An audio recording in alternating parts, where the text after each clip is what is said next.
Hola, buenos días a todos y todas. Bienvenidos a esta mesa de trabajo titulada Interculturalidad, Educación y Religiones como factores para la inclusión. Pero antes de empezar, quiero agradecer la invitación de los organizadores a este congreso en el que también el Ayuntamiento de Valladolid hemos colaborado. Decir que desde el Ayuntamiento de Valladolid estamos comprometidos en la acogida, en el apoyo, en la integración de las personas inmigrantes que deciden establecer su residencia aquí en nuestra ciudad. Para ello contamos con la red de servicios sociales municipales y con el plan de convivencia intercultural del que ya os ha hablado el alcalde. Dentro de las acciones enmarcadas en este nuevo plan de mediación y convivencia intercultural, tengo que destacar que en el ámbito educativo ofrecemos apoyo con una variada oferta en actividades formativas que abordan la sensibilización intercultural, la prevención de los delitos de odio y la intolerancia o el respeto a la diversidad funcional, entre otros. Apostamos por una educación que respete la diversidad, que ponga en valor la identidad, la etnicidad, la lengua, las tradiciones, las costumbres. Otras de las acciones importantes a destacar es que desde el Ayuntamiento vamos a crear una mesa de diálogo religioso con la finalidad de visibilizar la diversidad religiosa y dar participación a las distintas confesiones religiosas de nuestra ciudad. Valladolid alberga, junto con las 53 parroquias católicas, 46 lugares de culto de 11 confesiones minoritarias, por lo que la pluralidad religiosa es una realidad cada vez más palpable en nuestra sociedad. Y sin más demora voy a presentar a los ponentes de esta mesa redonda. Contamos con Juan José Tamayo, teólogo vinculado a la Teología de la Liberación y secretario general de la Asociación de Teólogos y Teólogas Juan XXIII. Ha publicado varios libros relacionados con el tema de las religiones y las migraciones y ha aparecido en numerosas ocasiones en los medios de comunicación nacionales. Va a hablar también sobre las influencias de las religiones en las migraciones.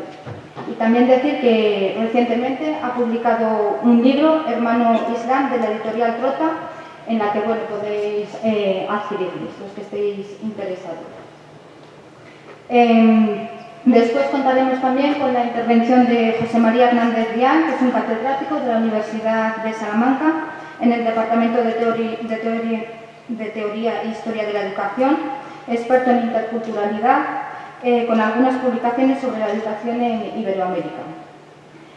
También desde el Grupo de Investigaciones Memoria y Proyecto de la Educación, el Mantilla Paella, lleva a cabo numerosos proyectos y congresos que están publicados en su página web, el Mantilla Paella. Su tema suele ser la interculturalidad y hablará sobre la relación de la interculturalidad, la educación y la relación con las migraciones. Espero que todos y todas podamos disfrutar de sus intervenciones y que nos sea de todo su interés.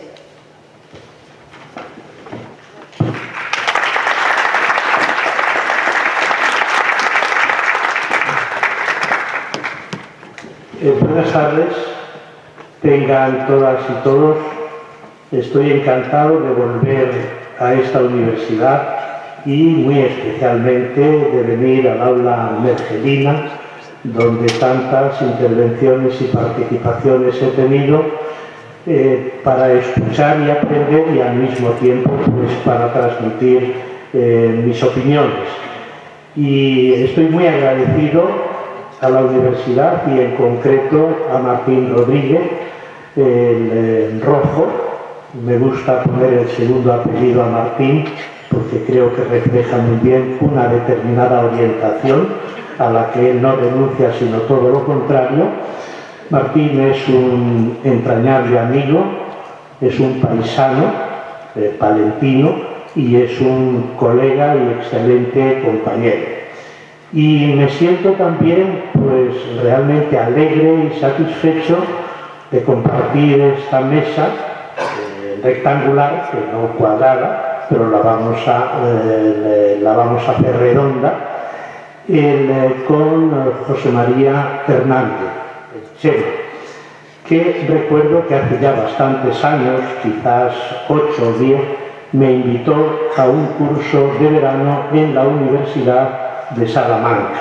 Y desde ese momento pues mantengo un grato recuerdo de nuestra relación, si bien es una amistad que no cultivamos cronológicamente como debiéramos, pero es posible que a partir de este encuentro retomemos esa excelente relación que mantuvimos en otra época.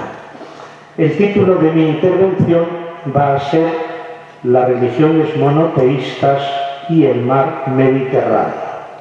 Y lo voy a dividir en tres partes.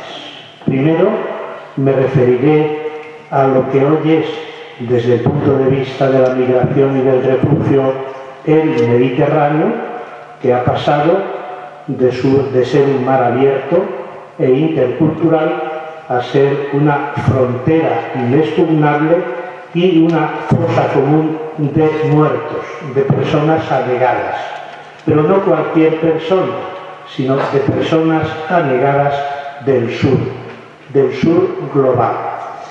En esa misma línea voy a buscar unos culpables, lo digo claramente, porque mi discurso quiere ser también moral o ético, y voy a referirme a Europa como el nuevo Pilato.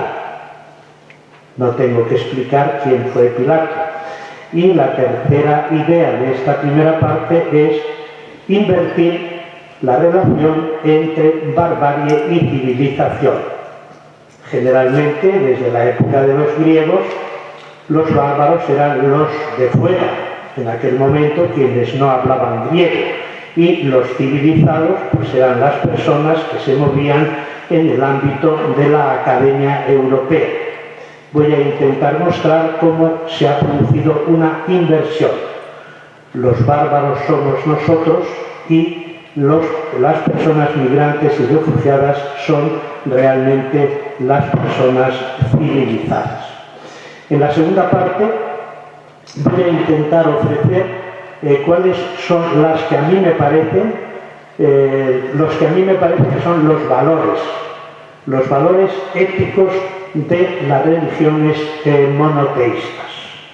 Para terminar con lo que yo creo que pueden aportar en este momento dentro de las migraciones del Mediterráneo. Voy a intentar, porque tengo una cierta incontinencia verbal cuando hablo sin papeles, y atenerme al tiempo y leer lo más posible, si bien de manera lenta. El Mediterráneo de mar abierto a frontera y fosa común de muertos del sur. Dentro del proyecto Sueños en el mar, el periodista gráfico Ricardo Calero hace 3 lustros fotografió más de 3.000 fotocopias de pasaportes y las arrojó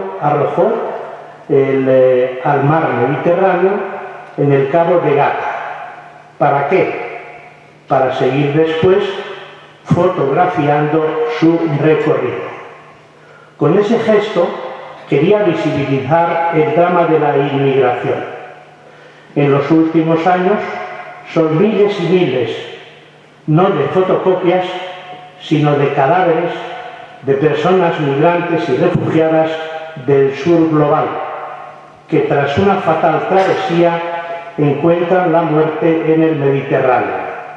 Son personas que huyen de la pobreza, el hambre, la guerra, el terrorismo y chocan con la insolidaridad de Europa.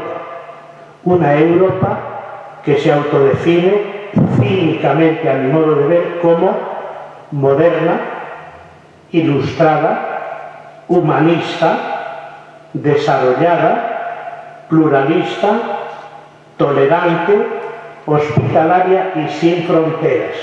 Aquí está la contradicción. Esta Europa, a lo largo de los 6 últimos años, ha provocado la muerte o el naufragio de más de 15.000 personas. Mientras se producen a diario decenas de muertes en el Mare Nostrum, fíjense el nombre que les damos, qué ironía, algunos países europeos cierran sus fronteras a cal y canto. Otros se pelean en discusiones de salón sobre los inmigrantes y refugiados, negándose a acoger a estos con una cierta tendencia a dificultarla, a pujar a la baja, como si los refugiados y las refugiadas fueran mercancía. De hecho, esos así son considerados. Y estuviéramos ante operaciones comerciales de compra-venta. Y todos los países incumplen los protocolos internacionales para con ellos y sus compromisos de acogida. Algunos dirigentes europeos han llegado a afirmar sin sonrojarse, y esto es lo más grave, que la llegada de inmigrantes y refugiados a Europa pone en peligro el nivel de bienestar de los ciudadanos continentales, lo que se traduce en la práctica en políticas de mano dura bajo la excusa de seguir contando con el apoyo electoral de los ciudadanos y las ciudadanas. Al final, las personas migrantes y refugiadas se convierten en moneda de cambio de los dirigentes políticos y en juguete en mano de irresponsables jugadores con la vida de las personas más vulnerables: mujeres, niños, niñas, personas discapacitadas, gente sin recursos. Quienes tras largas y agotadoras travesías logran llegar salvos, que no sanos, a nuestras costas, lo hacen arruinados económicamente, tras haber pagado cuantiosas sumas de dinero a las mafias, exhaustos físicamente y debilitados por las malas condiciones de la travesía. Y lo que encuentran no es precisamente el paraíso soñado que iban buscando, sino que tienen que sortear todo tipo de obstáculos, empezando por huir de la policía que los persigue y de sus perros que los agreden sin piedad, o saltar las vallas con concertinas, dejándose literalmente la piel, para al final ser encerrados en los conocidos como CIES. Y ahora parece que el ministro del Interior, haciendo gala a una actitud menos violenta y menos agresiva, ha decidido quitar las concertinas, pero levantar 3 metros la valla que nos separa de Marruecos. No sé si le concederán el premio a la humanidad por este comportamiento. Sospecho que él cree que está haciendo un extraordinario servicio.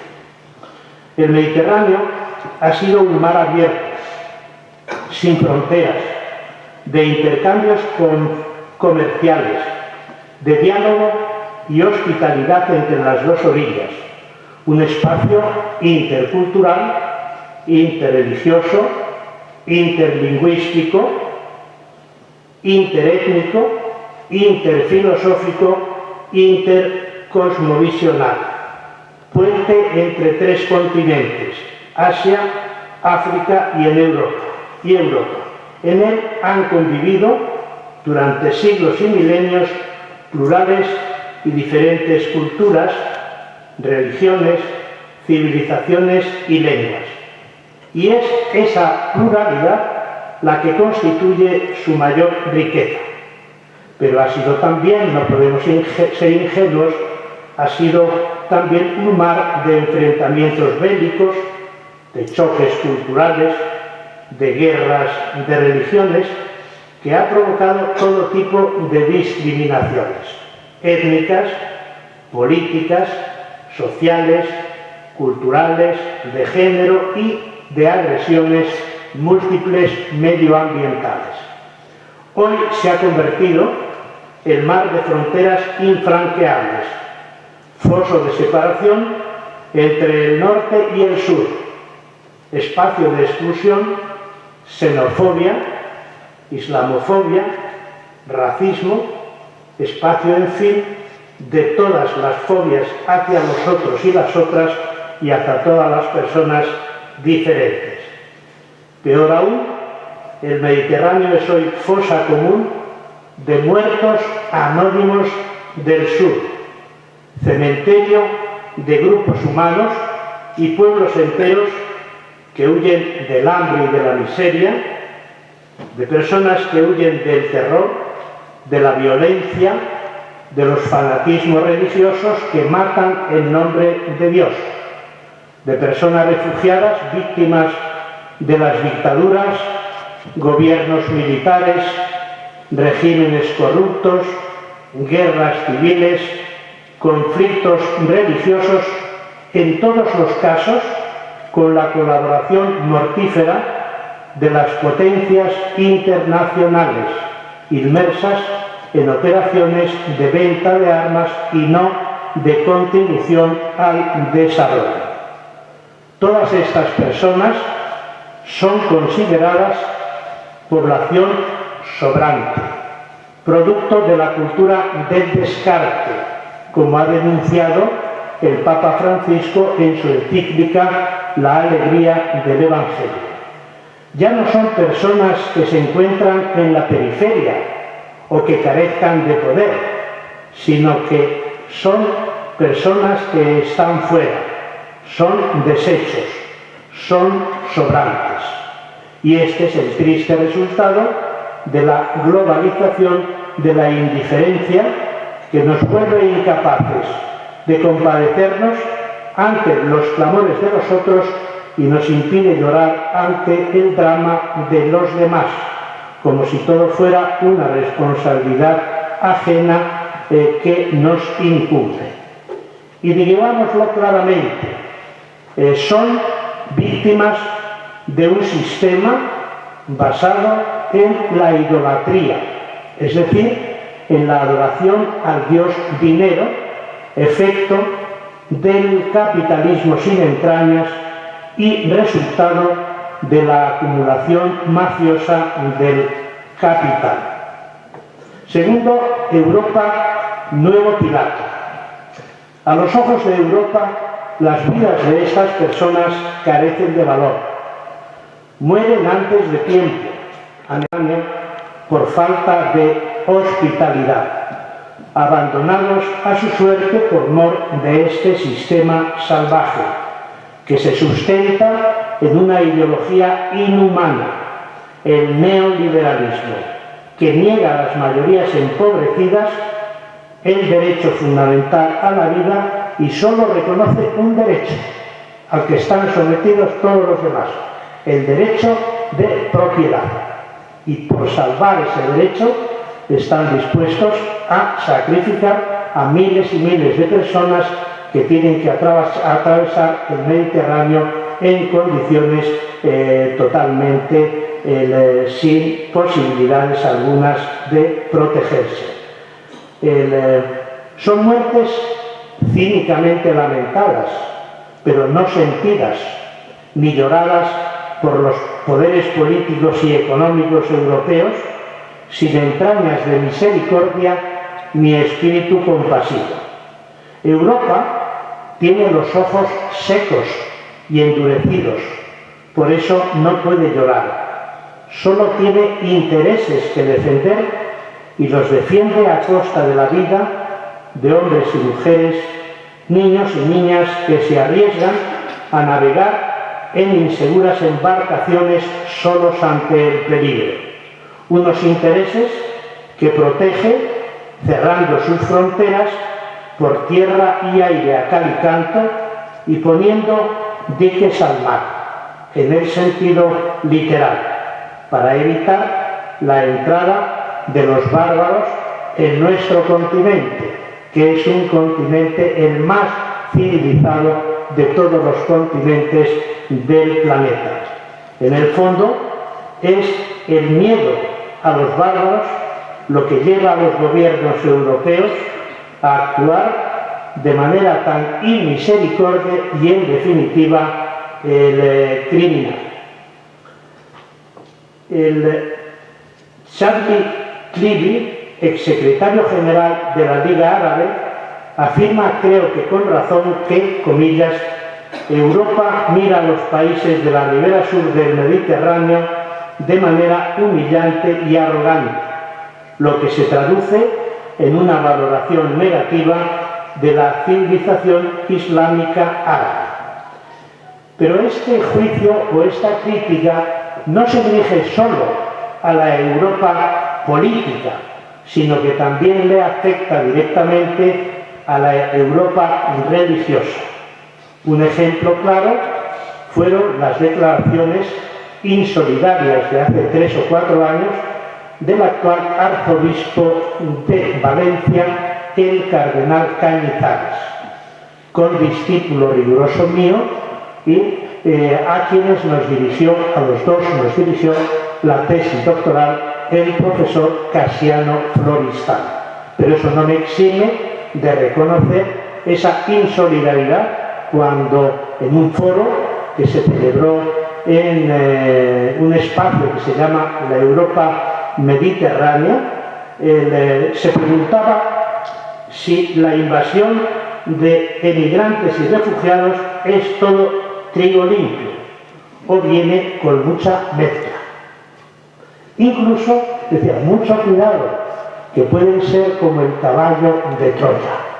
Claro, comparar a esas personas indefensas con el caballo de Troya y dudar que puedan ser trigo limpio, creo que demuestra una inhumanidad que no podemos, o al menos yo, no podemos menos de condenar.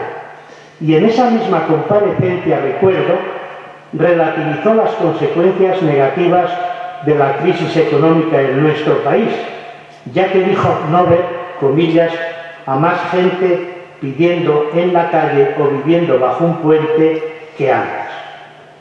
Claro, esto delata el tipo de pastor que puede hacer estas afirmaciones, pero contrasta totalmente con la actitud de su jefe de filas, del Papa Francisco, que recordáis que fue a Lesbos y se trajo a varias familias sirias para que fueran atendidas en el Vaticano. Tercer punto de esta primera parte: nosotros somos los bárbaros. Dice Todorov, este gran sociólogo y gran politólogo rumano, búlgaro, asentado y afincado en Francia, falleció hace unos años, dice: el miedo a los bárbaros es lo que amenaza con convertirnos en bárbaros, y el mal que haremos será mayor que el que teníamos al principio. La historia nos enseña, el remedio puede ser peor que la enfermedad. El miedo se convierte en peligro para quienes lo sienten, y por ello no hay que permitir que desempeñe el papel de pasión dominante. Es incluso la principal justificación de comportamientos a menudo calificados de inhumanos. Aprovecho para invitarles a leer un libro excelente de una de las mujeres intelectuales más prestigiosas del mundo hoy, que es Marta Nussbaum, en un libro que se titula La monarquía del miedo. Quizás también las monarquías políticas provoquen miedo, pero las monarquías de las que habla Marta Nussbaum son de otro tipo. Pues yo iría más allá del propio Todorov y diría, no es que el miedo amenace con convertirnos en bárbaros, sino que realmente nos torna bárbaros. Se invierte así el binomio barbarie-civilización, que consideraba bárbaros a los de fuera y civilizados a los europeos. Hoy los bárbaros somos nosotros. Europa no tiene voluntad alguna de evitar esas muertes, o al menos no pone los medios para que eso siga sucediendo. Ahora el grito que vienen los bárbaros pueden pronunciarlo las personas migrantes, refugiadas y desplazadas, referido a nosotros, y con razón, a la vista de nuestros comportamientos tampoco humanitarios. Solo reconociendo que los bárbaros somos nosotros, no ellos, podrá tornarse nuestra mentalidad eurocéntrica, insensible al sufrimiento ecohumano de los otros y de la naturaleza, en mentalidad solidaria, compasiva y ecológica, y cambiar nuestra conciencia tranquila y acomodada en conciencia autocrítica y abierta a los otros, a las otras y a la naturaleza. Me viene a la memoria en este momento la máxima solidaria de la antropología africana, que está marcada por el principio o por la palabra Ubuntu, que en positivo dice: yo solo soy si tú también eres. Por tanto, yo no soy si tú tampoco eres, ¿no?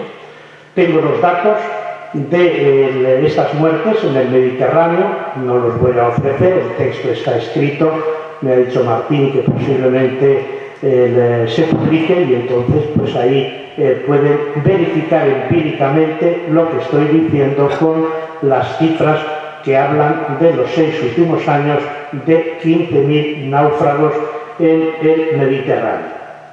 Y las personas más vulnerables son los niños, las niñas, las mujeres, las personas gays, lesbianas, bisexuales, transexuales, sometidas a todo tipo de vejaciones, acoso sexual, agresiones físicas, trata de personas, tráfico de órganos, trabajos forzados, prohibición, prostitución, violencia de género.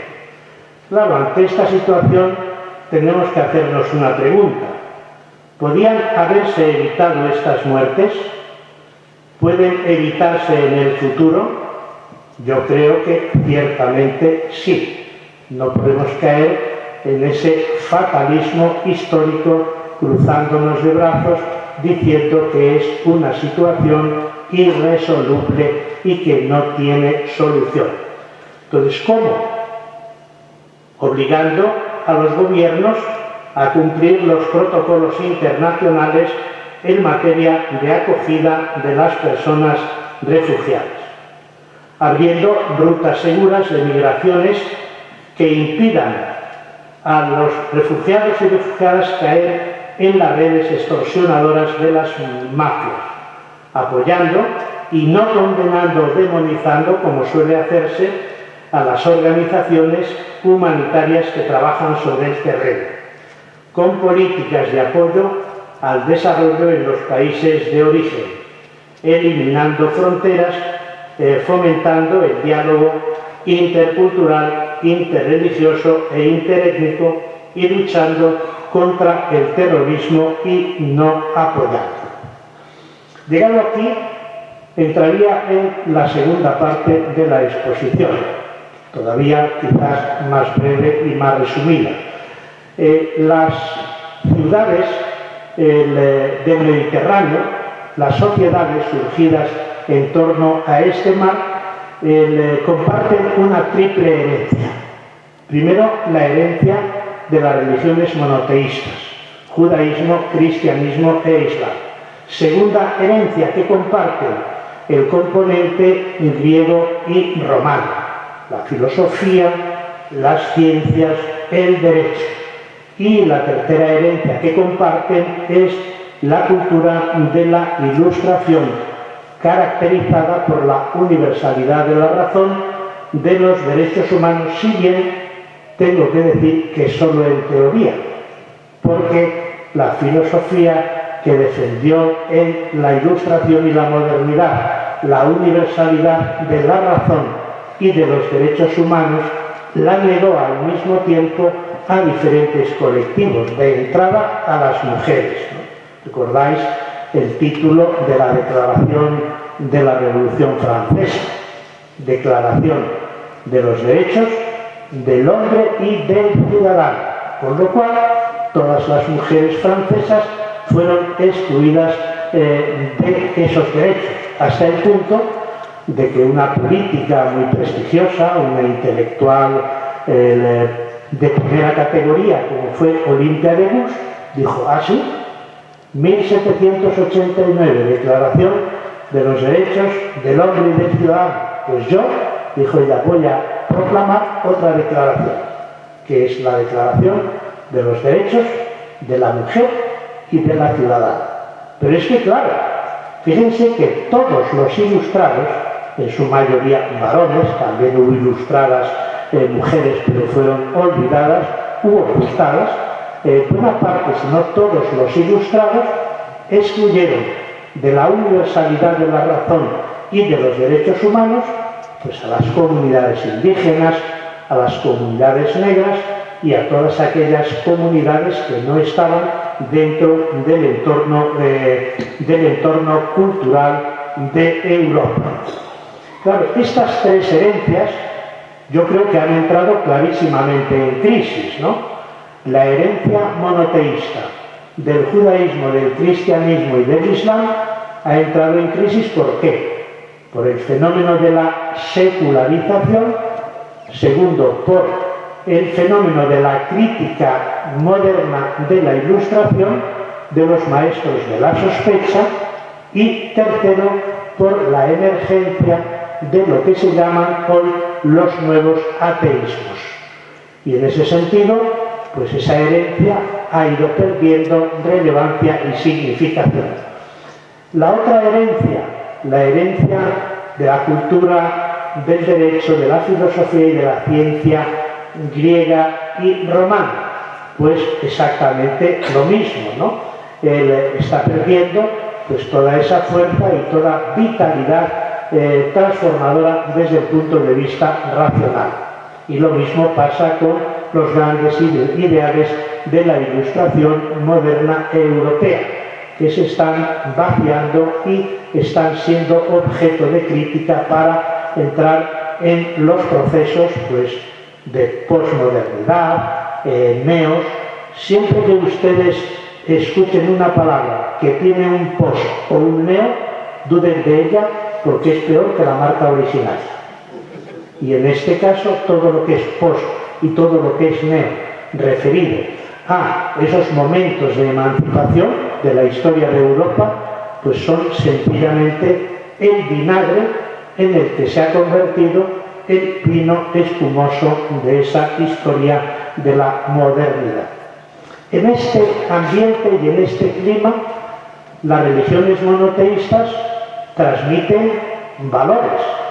Las religiones monoteístas transmiten valores teóricos que ciertamente no cumplen siempre o muy pocas veces lo cumplen. ¿Y cuáles son estos valores? El primero, el monoteísmo ético. Fíjense que ni el judaísmo, ni el cristianismo, ni el islam son monoteísmos en principio fundamentalistas, o monoteísmos dogmáticos, o monoteísmos metafísicos, sino que son monoteísmos éticos. Decía Levinas, la ética es la filosofía primera, y eso yo lo aplico a la teología de las religiones monoteístas. La ética es la teología primera. ¿Por qué? Pues porque el conocimiento de Dios no se logra a través de los profetas de Israel, de Jesús de Nazaret o de Mahoma, no se logra a través de una larga hilera de razonamientos y argumentaciones filosóficas para demostrar su existencia, ¿no? ¿Cómo se traduce el conocimiento de Dios? Lo dirá Jeremías y luego todos los profetas de las otras religiones, practicando la justicia. Por tanto, ese monoteísmo no es un monoteísmo que llegue a demostrar a través de las pruebas de la existencia de Dios que Dios existe, sino más bien a la práctica de esa creencia a través del compromiso por la justicia. La segunda característica más importante, la segunda aportación desde el punto de vista axiológico de estas religiones, pues es el diálogo. El Corán, por ejemplo, dirá, pero no discutéis sobre Abraham, porque al fin y al cabo todos sois hijos de Adán, de Abraham, ¿no? Entonces, ¿qué hacer? Dice, discutir con buenos modales, porque formáis parte de una herencia que continúa a través de las tres revelaciones o los libros sagrados. Tercera gran aportación, la apelación a la razón frente al fanatismo. Fíjense que los momentos más brillantes de las tres religiones monoteístas a lo largo de su historia, 25 siglos en el judaísmo, 20-21 siglos en el cristianismo y 14 siglos en el islam, han sido aquellos en los que las religiones no se han encerrado en el fanatismo, sino que han apelado a la razón. La filosofía de la religión, por ejemplo, de los árabes, en la primera gran ilustración europea que tiene lugar en Al-Ándalus, que posiblemente sea uno de los momentos más brillantes del pensamiento, no somete la fe religiosa a la razón, sino que es la razón la que juega el papel fundamental. Hay un texto muy interesante en el Corán en el que Dios echa en cara a Mahoma que se empeñe en querer convertir a todas las tribus al Islam. Dice, pero hombre, hijo mío, si eso lo hubiera querido, lo hubiera hecho yo. Dice, pero que crea el que quiera, que no crea el que no quiera, porque Dios no se irrita con los que no creen, sino con los que no piensan. Fíjense, por tanto, cómo en este y en otros textos de las tradiciones religiosas monoteístas, la prioridad no la tiene la revelación, no la tiene la teología, no la tiene la religión, sino la razón, en diálogo con la religión. Y en ese sentido, las grandes aportaciones que hacen estas religiones, que luego no van a práctica, va a ser la libertad religiosa y la libertad de conciencia. Otra de las grandes aportaciones es la paz. Hay un libro de un teólogo alemán que se llama Husserl, que se titula Discordia en la casa de Abraham. Es un libro excelente, está publicado hace ya 24 años, me parece que es del año 1996, y dice: en el origen de las tres religiones monoteístas hay un manantial de paz que el fanatismo ha cegado y sigue cegando, ¿no? ¿Y cómo se llama ese manantial? Y cita tres personas: Abraham, Sara y Agar, que son el punto de partida de dos civilizaciones y de dos tradiciones religiosas. Otro aporte fundamental de estas religiones: las tres religiones monoteístas surgen de un acto de migración. Fíjense la contradicción que supone que tres religiones que nacen de una etapa o de un momento de itinerancia, luego se instalan en un determinado lugar, en ese lugar construyen un espacio sagrado y ahí, en ese espacio sagrado, van a encerrar a Dios. Lo más contradictorio que os podáis imaginar con el origen de las tres religiones. El judaísmo, Abraham, que migra de Ur de Caldea a la tierra de Canaán. Y migra, aunque la Biblia hebrea dice que es cumpliendo una orden de Dios, pero en realidad migra por razones materiales y económicas, como migran hoy los hombres y mujeres de otros lugares que viven en situación de carencia. ¿Y cuál era el problema? Pues que era un hombre bastante acaudalado, pero ya el ambiente no le permitía atender y cuidar al ganado, pastor que era en esas condiciones, ¿no?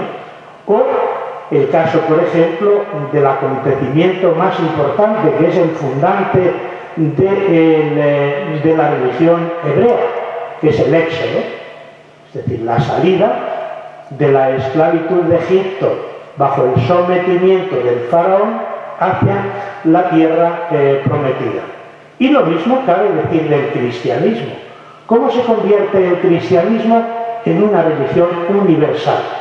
Pues saliendo del estrecho espacio judeo-palestino en el que surge y abriéndose al ancho mar de la cultura mediterránea. Y lo mismo cabe decir del Islam. ¿Cómo surge el Islam? ¿Cuándo se afirma el Islam?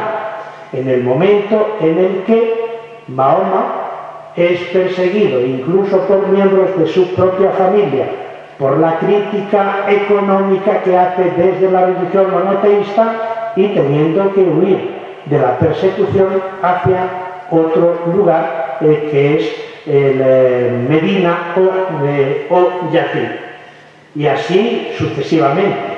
Y fijaos, por ejemplo, cómo de esas religiones que surgen de un acto de migración va a surgir una imagen de Dios completamente diferente. Recuerdo todavía en la época del catecismo del padre Astete, seguramente algunos de vosotros y vosotras estudiasteis, aplicábamos a Dios 5 atributos y todos terminados en cía. Fíjense qué problema es este: omnipotencia, omnipresencia, omnisciencia, providencia, violencia. Y claro, yo entonces no lo pensaba, pero ahora que hago una revisión crítica de mis creencias, digo, pues un Dios que tiene esos 5 atributos que terminan en cía no puede aliarse más que con una organización internacional que controla la vida de todos los seres humanos. Pero resulta que me encuentro haciendo un estudio de estas religiones que surgen de la itinerancia, que el Dios a quien ellos siguen y veneran es primero un Dios del éxodo, un Dios de la migración, un Dios del futuro y un Dios de la esperanza. Por tanto, yo creo que es importante recuperar esa herencia. Y finalmente, ¿cuál es el valor por excelencia de las religiones de tronco semítico? Pues la hospitalidad. La hospitalidad, que es una exigencia primero de humanidad, pero que es el principio ético de las religiones. Por ejemplo, todos los códigos ético-jurídicos de la Biblia hebrea, que están en la base de la religión judía, todos ellos destacan como valor fundamental la hospitalidad. La hospitalidad con los y las extranjeros. La hospitalidad como un deber natural, la hospitalidad como un valor social y, por utilizar una expresión kantiana, que creo que viene bien al caso, no por ser una persona que quiere demostrar que es ilustrada, sino la hospitalidad es el imperativo categórico. ¿Y por qué dicen los códigos hebreos que hay que ser hospitalarios con las personas extranjeras? Por 4 razones. Primera razón, histórica. Es decir, ¿por qué tenemos que respetar al extranjero? ¿Recordáis? Porque vosotros también fuisteis migrantes en Egipto. Segunda razón, antropológica. ¿Por qué tenemos que respetar y reconocer al extranjero o a la extranjera? Dice, porque tienen la misma dignidad que vosotros. Y por tanto, amad al extranjero. Hay un texto bellísimo de la Biblia hebrea que dice, amad al extranjero como os amáis a vosotros mismos. Tercera razón, teológica. Dice, ¿por qué hay que reconocer y respetar al extranjero? Pues sí. ¿Por qué hay que respetar al extranjero? Dice, porque Dios opta de manera partidaria por los huérfanos, las viudas y los extranjeros. Y la cuarta razón, que yo creo que es la razón más poderosa, porque toda la tierra es de Dios. Por tanto, no se admite la propiedad privada de la tierra. Yo no sé, como no tengo a nadie que me controle cuando he dejado los papeles, pues me he puesto a hablar de una manera más directa. Ya termino. Bueno, pues, ¿cuáles serían, a mi modo de ver, las aportaciones que hoy deberían hacer las religiones para frenar esta masacre y esta sangría de las muertes en el Mediterráneo y de las situaciones que sufren en nuestros países las personas migrantes? Lo voy a hacer en un decálogo, solo enumerar. Primera actitud: optar por el camino de la ética liberadora, más allá de los dogmatismos. La ética une, los dogmas alejan. Segundo, optar por la senda de la hospitalidad con las personas migrantes, refugiadas, desplazadas, más allá de las endogamias que achican la solidaridad. Tercero, optar por las veredas de la justicia y la equidad, más allá de la caridad. ¿Por qué? Porque la caridad no va a la raíz de los problemas, sino que suele quedarse en el asistencialismo y en la beneficencia, y no contribuye a las transformaciones estructurales. Cuarto, optar por la vía del reconocimiento y del respeto al pluralismo y al diálogo intercultural, interétnico e interreligioso, más allá de los discursos y las prácticas xenófobas. Quinto, ir por el camino del reconocimiento de las otras, de los otros, de las culturas, etnias y religiones diferentes. Defender el derecho a la diferencia y la diferencia como derecho, sin que desemboque en desigualdad, más allá de los discursos frentistas y de odio, que están fomentados, fíjense ustedes lo contradictorio, por no extrema derecha, sino también por organizaciones religiosas integristas, que transmitiendo los propios principios de sus propias religiones, defienden el odio y sus prácticas. Sexto, ir por el camino de la igualdad de género, más allá del sexismo y del patriarcado. Séptimo, defender la interidentidad frente a las identidades religiosas cerradas. Octavo, defender la denuncia y optar por renunciar a actuaciones colonizadoras, que a veces se encubren ¿bajo qué expresión? La expresión de que son acciones misioneras. Respetemos el trabajo humanitario de los misioneros y de las misioneras, pero detrás o a veces delante de ese trabajo humanitario lo que se esconde es un proyecto colonizador. El noveno, denunciar la inhumanidad de Europa y la injusticia estructural.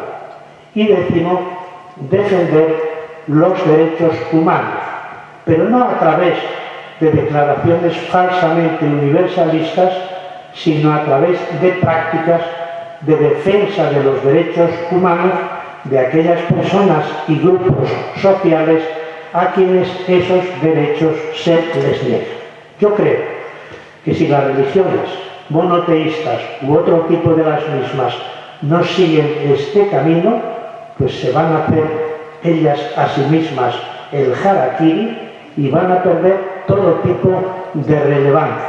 Recuerdo una viñeta del Roto en la que presenta en una escalinata a dos personas dialogando. Y el uno habla con el otro y le dice que matan en nombre de Dios. Y el otro le pregunta, ¿y qué dice Dios? Dice, no sé, ha huido despavorido desde hace mucho tiempo. Y en la otra viñeta dice, presenta a Dios en el triángulo de nuestra infancia, con la barba blanca y pensativo, y dice: a la vista de cómo utilizan mi nombre violentamente, he decidido darme de baja de todas las religiones. Bueno, pues para evitar que Dios se dé de baja de todas las religiones y con él buena parte de sus seguidores y seguidoras, yo creo que las religiones deben caminar por la senda de la hospitalidad. Muchas gracias.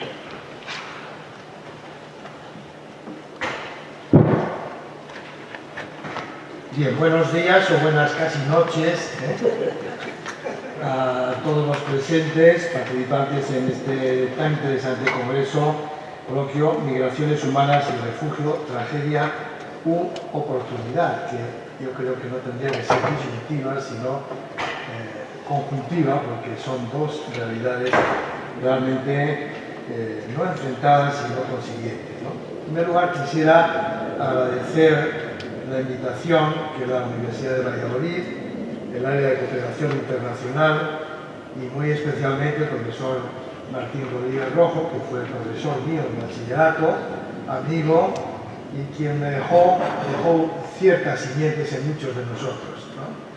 Estoy siempre que puedo, pero lo reconozco y lo digo porque es verdad. Y seguimos, después de muchos años, intentando colaborar y contribuir a pensar, a reflexionar y a educar en esta dirección de carácter tolerante, dialogante e intercultural. Después de las brillantes exposiciones, yo sé que tengo que ser muy breve y había preparado una Hasta y cuarto. Hasta y cuarto. Bueno, vamos a ver si me puedo someter. Espero que sí. Una intervención en relación a lo que plantea el tema, la interculturalidad y educación en la fiesta de la ciencia, que puede suscitar pues, algún interrogante de qué estamos hablando. Ahora lo explicaré. Pero antes quiero felicitar también, bueno, pues en el contexto de la organización del coloquio, la imbricación que ha existido entre la universidad y las distintas instituciones públicas y particulares de la ciudad y del entorno de Castilla y León. Creo que este es un buen síntoma de cooperación de trabajo y más en un tema que es tan nuclear en estos momentos como es lo que nos afecta de la inmigración.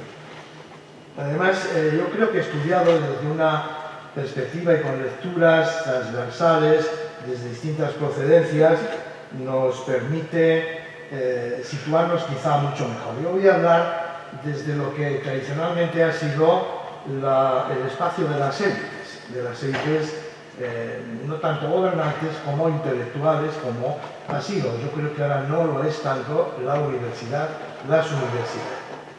Bien, desde esta perspectiva,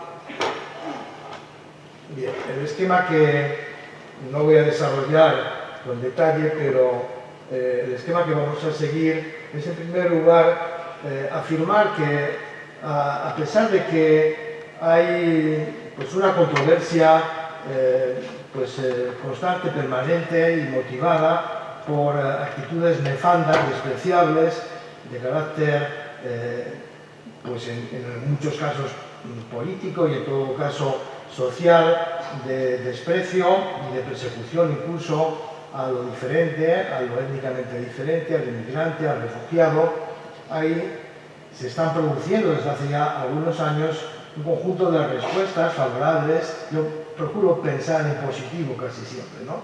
Criticando, pero haciendo también una apuesta por aquello que se hace bien o que, en mi opinión, pues va en el camino adecuado, ¿no? Entonces, creo que hay que recordar y poner de manifiesto que hay muchos proyectos ya en marcha en relación con las respuestas favorables desde la educación a un tema grave, gravísimo, que tan plásticamente se ha descrito en las dos intervenciones anteriores. En segundo lugar, en todo lo que tenga que ser una propuesta educativa, tenemos que empezar a utilizar el paradigma de la descolonización, diríamos aquí la decolonialidad, que es un término más construido desde el ámbito latinoamericano, pero que trata de afirmar aquello que es representativo y es propio de las diferentes identidades, sean étnicas, sean religiosas, sean geográficas, sean culturales, frente a lo que es la formalización de lo que Harold Bloom denomina el canon occidental.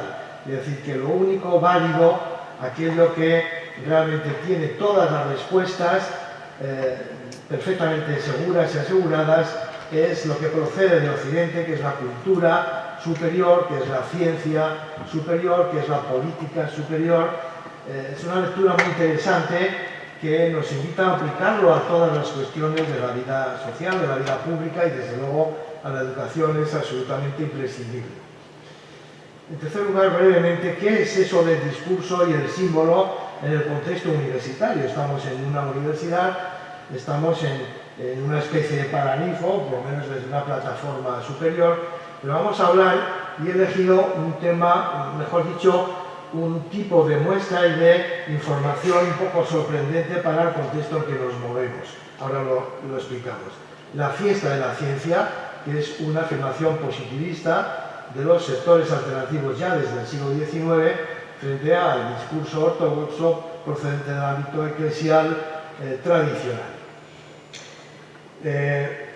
Lo que pues, representa el núcleo de mis reflexiones tiene algún sentido, tiene presencia o tiene olvido el mundo de los refugiados, de los inmigrantes en esta fiesta de la ciencia que celebran todas y cada una de las universidades del mundo, de España estoy hablando, en sus inicios de curso académico y que trasladan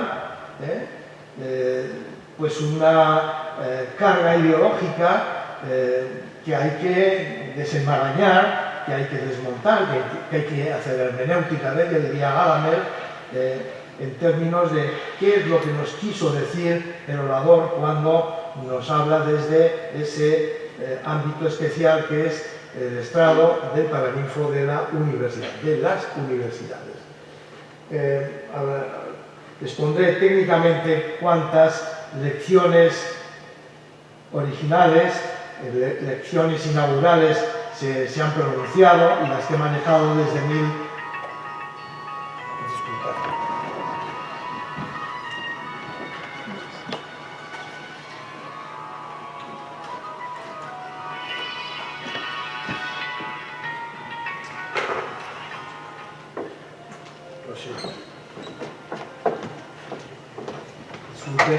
este error mío, sin duda alguna, por no haber cerrado bien. Desde 1939 hasta 2019 se pronuncian en las universidades españolas aproximadamente unas 2.250 lecciones inaugurales. Hasta ahora, porque no es una cifra cerrada, yo he localizado y he leído la mayoría, 2.169, los datos están ahí, de las cuales una insignificante representación hablan del tema que nos ocupa. De eso vamos a hablar para precisamente pues, interrogar también a la institución universitaria a quién sirve, de qué sirve, qué es lo que está haciendo. Y finalmente pues algunas reflexiones finales. Bueno, sobre todo lo que es el drama de la inmigración masiva de los refugiados, la tragedia, se ha hablado sobradamente, no es un fenómeno nuevo, pero ahora está multiplicado enésimamente. Bueno, una obra que yo les recomiendo y seguro muchos de ustedes han manejado es la que escribió junto con su equipo hace ya bastantes años el actual ministro de Universidades de España, Manuel Castells, La era de la información, donde preanunciaba los grandes movimientos migratorios, entre otras muchas cosas, que se están produciendo no en España ni en Europa, sino en el mundo, en esa obra importante de reflexión que yo les invito a manejar, ¿no? Por lo tanto, el fenómeno existió siempre, pero ahora existe de una manera cuantitativa y cualitativamente diferente. Y ante ese gran fenómeno, la primera respuesta que las sociedades civilizadas tienen que hacer es la de la acogida, la de la hospitalidad, la del reconocimiento del derecho a la vida, de los derechos fundamentales, pero también, a continuación, rápidamente, el derecho a la educación, y de eso vamos a hablar.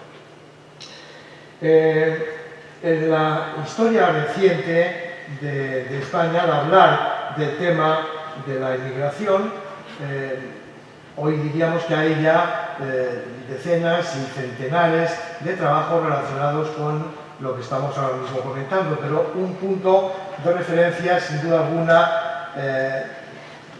imprescindible, fue el texto, el libro que dictaron los consejos escolares, lo editó el Consejo Escolar de Castilla y León en 2003, titulado Inmigración y Educación, la intervención de la comunidad educativa.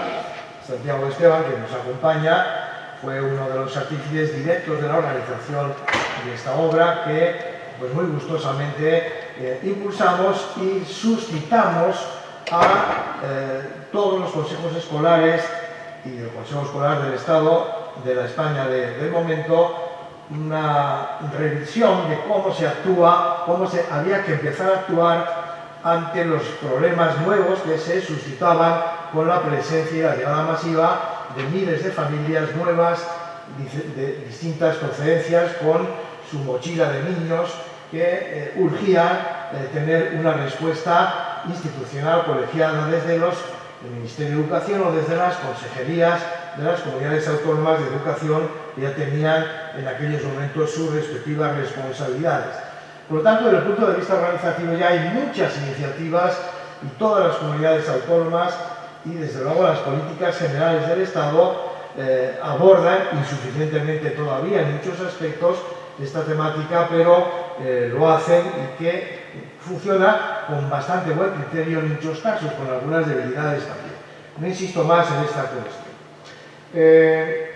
Hay experiencias interculturales muy interesantes, miles de ellas seguramente en el mundo y desde luego en España, en Portugal, en el congreso que ahora mencionaré de hace algunos meses que celebramos en Salamanca, pues el Colegio Gran Capitán de la ciudad de Salamanca llevó una experiencia maravillosa de tipo musical e intercultural de niños y niñas de 11 países distintos que estaban confluyendo en ese colegio, y a través de la música y la danza, ese colegio está desarrollando unas prácticas interculturalmente realmente deliciosas, maravillosas. Tuve la oportunidad también hace algunos meses en la Universidad Lusófona de Lisboa, en el contexto de otra actividad, ver cómo trabajaban en la interculturalidad en la educación secundaria en un grupo de 14 centros diferentes del área de proximidad de Lisboa, con un gran musical que habían construido los profesores de música y teatro de los distintos centros. Desde la universidad, la pregunta que nos tenemos que hacer: ¿se hace algo? ¿Se ha hecho algo? ¿Se hacen muchas cosas? ¿Se hacen actividades realmente organizadas, dispersas? La verdad es que hay tesis doctorales muy interesantes en torno a toda esta cuestión. Tuve la oportunidad de trabajar una compañera portuguesa, precisamente, Olga Gordino, quien trabajó en torno al Principito, la preciosa novela de Saint-Exupéry, y su aplicación a las actividades de educación intercultural de un conjunto de centros del área de la Lusitania interior de la Raya en Portugal. Recientemente, por ejemplo, pues en Ávila, otro grupo de compañeros está desarrollando una investigación muy interesante, muy bonita, sobre la presencia de inmigrantes, de niños inmigrantes, y los programas de educación inmigrante intercultural en los centros de Ávila, que es una población, una provincia que tiene una importante presencia de inmigrantes. Hay una serie de trabajos, debo mencionar el trabajo que se ha desarrollado precisamente en la Universidad de Valladolid, el grupo con Aparicio, con Martín, con muchos de ustedes que estarán por aquí, seguramente despoblación rural y acogida de refugiados y migrantes en la provincia de Valladolid. Súper interesante esta implicación y este compromiso de muchos estudiantes, de muchos profesores en un proyecto real que nos invita a pensar que ese fantasma de la despoblación tiene también solución, pero además, sobre todo, el fantasma este que está recorriendo el mundo de los inmigrantes también tiene una salida realmente más que digna en el contexto de la universidad y de la sociedad. Por lo tanto, desde la universidad se están haciendo muchas cosas. La semana que viene nos van a entregar el libro de las comunicaciones que se publican del congreso que celebramos, el segundo coloquio internacional de educación e interculturalidad que organizamos en colaboración con la Universidad de Chapecó del sur de Brasil y con la presencia bastante interesante y muy intensamente participada de numerosas profesores y universidades de toda América Latina y que representa un libro de 800 y pico páginas y además otro monográfico en una revista prestigiosa de la Universidad de Campinas en Brasil. Por lo tanto, hay una serie de iniciativas que seguramente son menores, pero son reales, que forman parte de la vida cotidiana de las universidades de nuestro entorno. Quiero ser optimista. Es verdad que hay otras formas despectivas o de olvido manifiesto en relación al tema en muchas de nuestras prácticas, ¿no? Bueno, no me voy a detener en la justificación teórica del tema, que está bastante claro, pero pongo ahí las referencias teóricas básicas que nosotros venimos utilizando. Bueno, ¿de qué vamos o quisiera hablar de manera resumida? Pues es la pregunta sobre si existe o no un discurso sobre la interculturalidad en una forma de discurso muy particular como es la lección inaugural o las lecciones inaugurales en las universidades españolas. Remito a algunas de las obras de Foucault, de Michel Foucault, Las palabras y las cosas. La universidad ha sido y es un espacio de poder y el referente mítico del poder es el paraninfo en todas las universidades. Y el lugar por antonomasia de la universidad es el que acoge lo que se llamó la fiesta de la ciencia de forma alternativa y crítica frente a la ortodoxia del modelo del discurso, de la lección medieval que se venía transmitiendo desde entonces. Desde este tipo de discurso, sin duda alguna, se traslada un tipo determinado de pensamiento, de mentalidad acogedora o despectiva respecto a lo que estamos hablando, ¿no? En todo caso, generalmente son representativos de los intereses del bloque de los sectores hegemónicos en la ciencia y en la sociedad de cada momento, ¿no? Esto hay que analizarlo críticamente, hay que hacer hermenéutica de todo ese trasfondo, de ese meta-análisis que tenemos que hacer en realidad sobre las elecciones inaugurales, ¿no?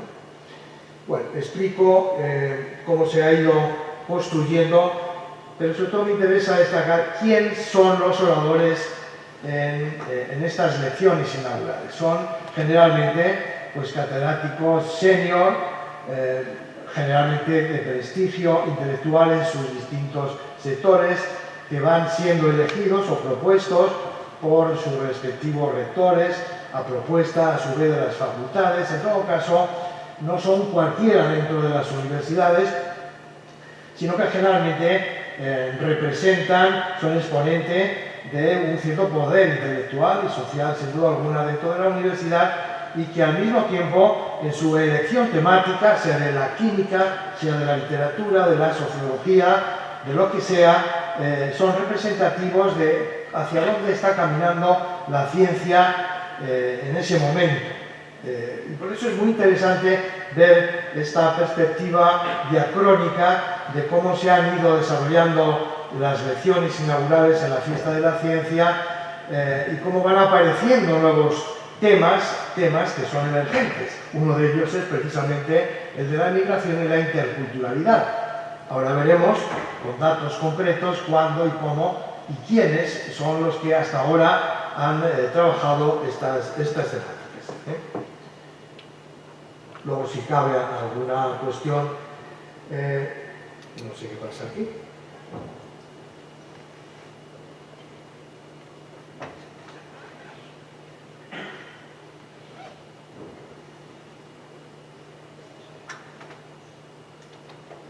Bueno, en 2020, en la actualidad, en España funcionan 87 universidades, 50 públicas y 30 privadas, de las cuales 16 son confesionales y el resto mercantiles. Y varias de ellas no son presenciales. Algunas de ellas no pronuncian esta lección inaugural. Hasta el momento hemos analizado 2.165 lecciones inaugurales entre 1939 y 2019, las últimas. Cada año, por lo tanto, esta fuente de información que tenemos que ir alimentando de manera sistemática, lo venimos haciendo desde hace ya muchos años, nos está permitiendo tener una fuente extraordinaria, magnífica de información en torno a muchos temas, sobre todo en torno a los nuevos paradigmas de la ciencia, cuáles son los temas dominantes, qué es lo que nos quieren trasladar las distintas universidades, las distintas reflexiones de quienes intervienen en la Fiesta de la Ciencia. Con anterioridad a 1969, claro que sí, también hemos analizado otros varios centenares de discursos, pero estamos hablando ahora de lo que estamos hablando. De este volumen solamente aparecen 19 directamente vinculadas al tópico, al tema de la interculturalidad. No llega ni siquiera al 1%, al 0,89% de las lecciones inaugurales que se refieren a esta temática, y algunas pues tienen un planteamiento pues claramente, podríamos decir, descriptivo, cientificista, y responden a otro contexto. Por ejemplo, explicaciones sobre la migración gallega, sobre la homeostasis de la población humana, pero va a ser sobre todo desde los años 90 en adelante, y es significativo que sea precisamente Juan María Vandrés, un político bien identificado de todos nosotros, el primero que empieza a hablar en una lección de esta clase sobre los refugiados y las respuestas que las universidades y la sociedad tienen que hacer. Hay, a partir de 1999, justamente, ya una serie de intervenciones y aportaciones, por ejemplo, en la Universidad de Murcia, de Rodríguez González, en la Universidad Ramón Llull, de Barcelona, Identidad Cultural y Diálogo de Culturas, Rosa Aparicio, Convivir como tarea, nuevas demandas de la sociología de las migraciones, de la Universidad Pontificia de Comillas, Marina Gascón, Nosotros y Nosotros, el desafío de la inmigración, una lección muy interesante de Castilla-La Mancha, los procesos de integración social de la primera generación de Gastarbeiter, de los primeros millones de trabajadores españoles en Alemania. En 2003, Vicente González en la Universidad de Alicante, Inmigración, Fecundidad, Envejecimiento. De Francisco Andújar en 2008, Pasado y Memoria de una tierra de inmigración, como era Almería. Reflexiones en torno a la construcción de la interculturalidad. Siento ser la mala de la historia. A ver, a las 4 hay grupos de trabajo, entonces hay gente que no va a poder combinar las dos cosas. Ya. Entonces, bueno, pedimos un poco de breve. No, estoy terminando. De todas maneras, esto sí que se va a practicar, yo creo, ¿no? Sí. Gracias. Bueno, ahí está la mención.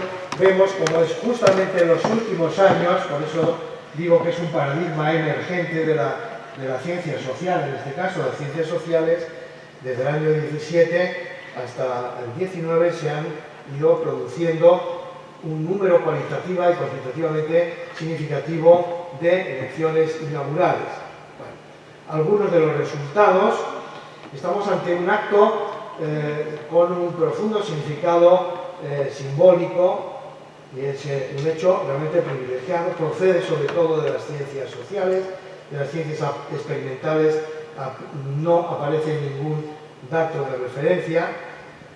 Generalmente son universidades menores o que tienen una relación más próxima con el fenómeno de la inmigración, públicas y algunas particulares y algunas católicas. Mayor presencia de mujeres en el tratamiento del tema. En el conjunto de la muestra, de los 2.175 discursos, solamente el 10% son de mujeres, mientras que en este tema en particular el 31% de los discursos han sido presentados por catedráticas, por mujeres en este caso. Por lo tanto, se observa una especial evolución.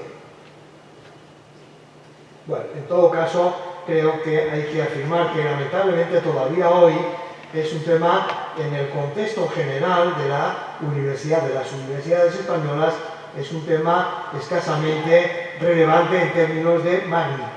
19 sobre 2.165 realmente es una presencia muy pequeña, muy escasa. Bueno, es todavía un tema relativamente exótico. Tiene la interculturalidad, una dimensión transversal importantísima, directamente sobre la universidad, en el diseño de los planes de estudio, de las carreras, en el desarrollo de los objetivos de desarrollo sostenible, en la investigación, en la extensión universitaria, en la transferencia de conocimiento. No debe ser un tema ajeno a la vida cotidiana de nuestros centros universitarios, porque ni siquiera en la pretendida fiesta de la ciencia no hay nada neutro, sino que todo está contaminado, como dijo Carlos Valls hace mucho tiempo, de ideología. Bien, la fiesta de la ciencia es otra forma de hablar de la interculturalidad, o de no hacerlo por omisión. Bueno, disculpen este atrevimiento tan rápido a la hora de plantear esta cuestión. He sido respetuoso con el horario, las 2:15. Gracias a todos.